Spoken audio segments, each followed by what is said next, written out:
Luto ko chicken curry, yan yung mga ricado. Tapos, lagay ko na yung bawang, sibuyas. Lagay ko na yung main peppers, kompleto ko, ginisa ko. Lagay ko na rin yung manok. Napakasarap kasi yan guys kapag niluto mo. Salamat! Lagyan ko ng konting asin. Tapos, takpan ko ng mabuti.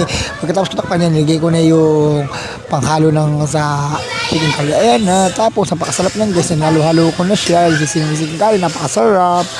Tapos, pagkatapos kong halu-haluin siya, yan, lagyan ko ng konti tubig, yan. Tapos, Lagyan ng yung. yan, pagkatapos ko nilagyan ko ng tubig, pinantay kong kumulo, kasi napakasarap niyan guys, eh, oh. Tapos nilagay ko na rin yung yung, basta ayun na yun, nilagay ko na rin yun, tapos ayan na, baluto na siya, yan na, luto na yung chicken curry, napakasarap niyan guys. Ayan, pagkatapos yan guys, pwede na kainin yan, luto-luto niya, napakasarap niyan guys kapag nagluto kayo ng chicken curry. Ayan na, luto na siya, salamat, hanggang dito na lang yung vlog ko, maraming salamat, pagtalo na lang ako, thank you.